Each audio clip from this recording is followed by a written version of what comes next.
สบายดีกันตอนสวยเนาะมื้อนี้น้องปาสิพา FC มาสักเข้ากา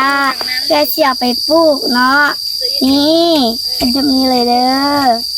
นี่ป้อนแบบนี้เลยเด้อพี่ FC นี่เราเมื่อไหร่นะเดี๋ยวน้องปาลองก่อน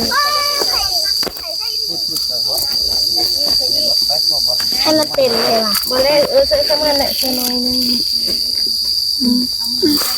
สลีจิตักตักทุกก้อนเด้อทีเดียวเอาเว้าได้มั้ยนี่ผักเด้อสักกาอยู่นะเฮ็ดแล้วเนาะนี่ต้องเฮ็ดอย่างนี้เนาะนี่มันตัวมีหลายดินแท้เพราะว่าเฮ็ดแบบนี้เลยเด้อมันมี195ได้แล้วก็มี126ได้เพราะว่าย้อนแบบนี้เลยได้โอนหลักว่าได้ฝากหลักบูแม่นั่นเขาตัวเอาอ่ะเฮ็ดคู่กับอีนั่นแคบอันการลุ่มกันหั่นดิมันเฮ็ดกับอีล่าก็ไปอยู่ด้านนั้นสลีก็จึงเสียนซักได้ก็หุ่นอยู่ด้านล่างมื้อนี้หลายคนเด้อมาสักการะช่วยกันเด้อมีแต่ลูกแต่หลานแต่น้องแต่นุ่งเด้อต้องญาติกันเข้าพี่ FC เคยเฮ็ดบ่โอ้ก็มีจานให้ไปจับกันไว้ก่อนอยู่นะลูกเบิดละว่าจานแล้วนี่เอาไปเฮ็ดเดี๋ยวนี้แม่ลูกแม่สิสอนนี่จับเอาข้าวมาป้อนเราต้องเฮ็ดเดี๋ยวนี้นี่เดี๋ยวนี้ไปสินะน้องปลาลองนี่ว่ะแม่นบ่ครับเฮ็ดไปเฮ็ดมาแล้วบ่คักแล้ว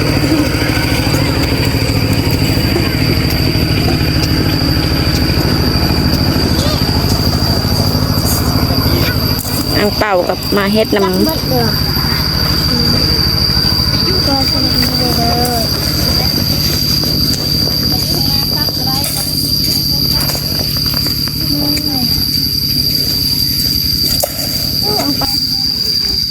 พวนที่เสียหญ้าก็มี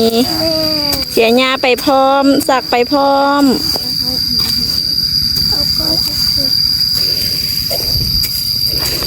มีแต่คนมันเนาะบ่ญาติแต่คนมันโอ้สูตรนี้เฮงมันญาติกันเลยอยู่ทางคุณนี่ผู้สักจนสักนำบ่ทันมาอยู่ทางนี้ไม่อยู่บ่ต้องเฮ็ดที่ทานว่างั้นมาอยู่นี่ก่อนคันบ่จะเฮ็ดมันบ่ละเอาแล้วละแล้ว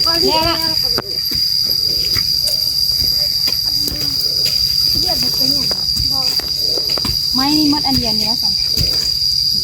ไม่จักถึงสิบ่เฮ็ดอีกจะป้อนนะป้อนสิตาคันดี้ลูกเอาพกใส่เสื้อว่ะถ่ายเด้อถ่ายก็คือบ่เอาใส่พระธาตุเด้อใส่จานแม่เอานำกันแม่จับนำกันแม่โอ้บ่เฮ็ดอันนั้นแม่เขาเฮียบ่เป็นเขาเพิ่นสิได้มาซักอีกรอบ2เลยบ่เฮ็ดอันนั้นค่อยๆบ่ต้องฟาวบ่มีผู้ใดญาติใส่เฮ้ยเอามือมาเสื้อปากปุ่มอย่างนี้เอาของลูกกับแม่ไปเฮ้ยเมื่อกี้นี่ลูกเอาไปเดี๋ยวนี้รถบ่เขาเฮ็ดอันนี้จับเลย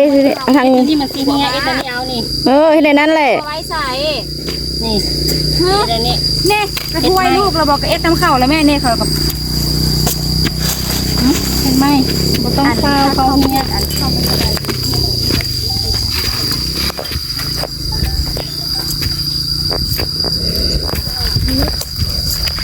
มันอยู่ปีข้างล่างเจ้าเอฟไหนเพื่อนนะเขายังไม่ได้คงจะเชื่อแต่ซิ่งบ่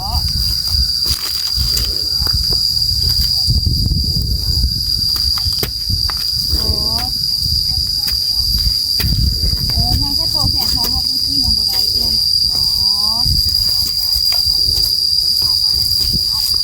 ค่อยเอาวันซึมมันอยู่บนเอาไม่เอาปีอยู่ข้างล่างเดี๋ยวเอานี่ดูสวยค่ะ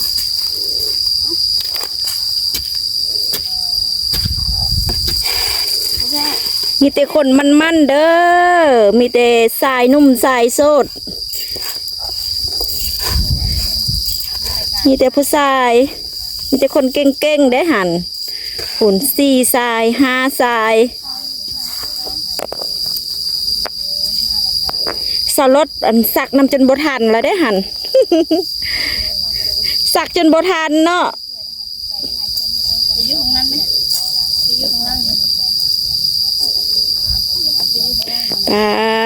ป่าผู้สักกันสักนำบ่ทันเลย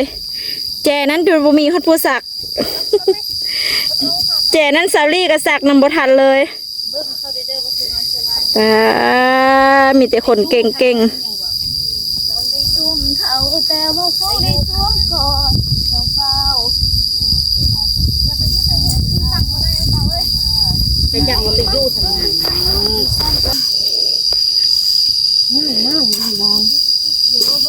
โบญาติกันนะเขาเฮียมาเลยทีนี้นะ ปานเปาลูกคือบ่ใส่หมวกเด้ อยู่ที่คอยตรงนี้ ใส่หมวกได้แม่ฮอนนี่ปาติโต อุ้ยเปา หอมใส่อันนั้นลูกค่อยๆหอบใส่ ก้าแม่เดือดผักกันบ้านกาวะอยู่ในคุ้มแล้วบ่มีบ่ต้องเฮ็ดเอาแอร์จังเลยสิได้มาซักอีกหอบซ่องเขาใจบ่ไม่คอยมันอยู่นะเนี่ยวางไว้ก่อนบ่มีกลุ่มยกขึ้นนั่งพักผ่อนก่อนน้อยพูดใส่ดิเบิ่งกันดีแม่เฮ็ดเป็นที่บ้าน เข้ามาใส่ กำแบบนี้เด้อขั้นตอนใส่ข้าวกาเด้อเอาวางใส่นี้แล้วก็กำเข้าคันมันเฮียแล้วก็เอาเข้าคืนเก็บเข้าคืนค่ะเด้อเวลาสิเอามือออกแล้วเอามาเบะอยู่พี่ลูกมันจะค่อยบ่ตกเด้อเนี่ยถ้าลูกเฮ็ดตกให้ลูกก็เอาเข้าคืนแล้วแคนดี้บ่ต้องย่างไปทางหน้าจักเทื่อแคนดี้ต้องอยู่ทางหลังเอาเสียงคือห้อยละห้อยลง ห้อยลงละสอนนักเรียนดิ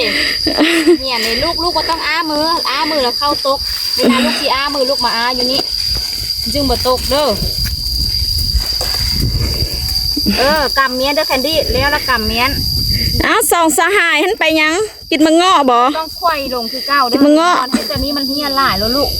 ต้องกำแน่นๆลูกกำเข้าแน่นๆเข้ามันจึงบ่เฮียเอาไส้มันพอดีกลางคุ่มเด้อลูกเด้อ เทียบนี่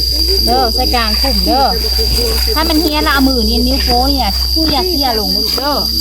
บ่ต้องเฮ็ดสูงเด้อเฮ็ดต่ำคันดี้บ่ต้องไปโลๆเลยมันสิเหยียบเขาเฮ็ดแถวเด้อแถวนั้นน่ะบิโอเป็นบอลเฮ็ดแบบนั้นอีกละบิโอได้ค่ะบอลเด้อเฮ็ดเกินบ่ได้ได้ ก้อนแล้วเราสบเลยก็ได้ มันแห้งซ่า บิโอเป็นผู้ทอมเอ็นนี่ก็ได้นะมาไหมเอ็กลีบอกเอ็นนี่ดังบิโอเลยเฮ้ยคักหรือเปล่านะ มีแต่สมาชิกถ้าบ่เป็นจักคนเนาะ ลายฝนลายเดี๋ยวก็จะนั่งฝนลายแท้ เสียนะสมุก้อนนี่แล้วนี่ อันซักตัวนี้แล้วแล้วติเสียแล้วลูกสิซักลงมาซักบอลทีไป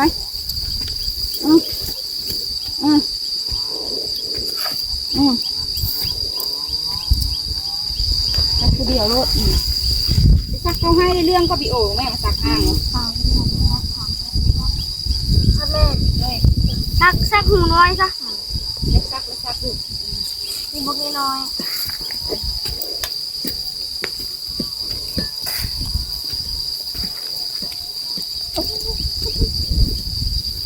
ก่อนมันเล็กซักใส่น้ำเต้าแล้วสรุปซัก นี่ แคนดี้วะแคนดี้ เต้าดิจังหวัดวาวเดี๋ยวบิโอปั๊บบอกวาวเดี๋ยวนั้นดีกว่า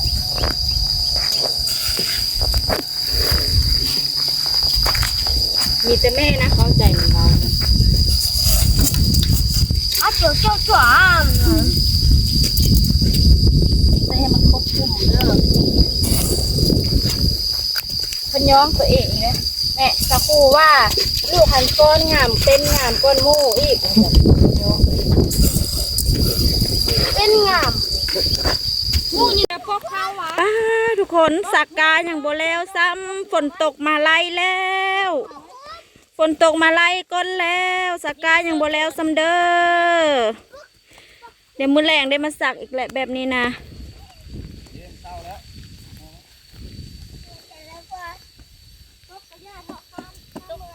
มันบ่ลงแห้งแท้ๆแล้วซักนี่แหละถ้ามันตกกันว่าแท้ว่านะไฟเจ้า นี่ตัวนี้เฮากะเฮ็ดซักกาได้แล้วหลายละเด้อเฮาบ่พอเนาะเฮาก็เลยมาถางหญ้าอีกเด้อฝนก็เซาตกแล้วเนาะนี่เฮามาถางหญ้าสิใส่เขาอีกเด้อนี่ หมดแล้ว คนงานก็หลายเด้อ ทานผู้ชมก็หลายเด้อ ผู้สมก็หลายอีกเนาะผู้เฮ็ดเวียกก็หลายอีกเนาะนี่ เฮ้ยอยากเฮ็ดบ่เป็น นี่อากาศดีอีกลมมาอีกเนาะนี่ แล้วมาต้องคนงานเฮ็ดเวียกเด้อ อันนี้จะเป็นคนงานเฮ็ดเวียกเด้อ คนเด้อ คนงานเฮ็ดเวียกเนาะ งามสิเป็นคนงาน คนงามเฮ็ดเวียก คนหล่อเฮ็ดเวียกเนาะ คนงานเฮ็ดเวียกคนรอเฮ็ดเวียกได้ดิ นี่ถางหญ้าแบบนี้เลยเด้อนี่เฮ็ดแบบนี้เลยเนาะอันจะเป็นหูที่เฮาว่านเขาใส่เด้อลมมาแล้วโคตรเย็นเลยเนาะ ซักไปเลยป้อนไปเลยเด้อซักเนาะ เดี๋ยวเขาชิมาป้อนกันเลยป้าผู้ใดใส่หลายแทะตัวนี้น่ะพี่โอ จักหมด นี่เขาก็จะเอาเขานี้กำไว้แบบนี้เนาะแล้วเขาก็เสียบมาใส่หูเด้อนี่ แม่ผู้ใดเฮ็ดคือว่ามันเอ็ดอินจังสิ โบแม่ลูกเด้อ โยวะ นี่ใส่แบบนี้เลยเนาะ บอลบลาแดนเอาไปให้เฮ็ดเลยเด้อเอาบอลอ่านมาไหมปันล้างรถ หลังจากไปสักข้าวให้มาก็มาซื้อของส้มของหวาน กินแก้มือ ของเย็น ให้มีตู้ กินแก้เมื่อย ให้มีตู้ไปตลาดนะทุกว่าเดี๋ยวน้องพี่กายน้องกินมั้งแม่เสร็จ ลองกินมึงดูแซ่บบ่ เอาละเอาไปให้เลย โอเคเนาะคลิปวิดีโอนี้ก็จบเพียงเท่านี้ละเด้อถ้าใครมาคลิปนี้ก็อย่าลืมกดไลค์กดแชร์กดติดตามละเด้อบ๊ายบายแล้วพบกันใหม่คลิปหน้าเด้อ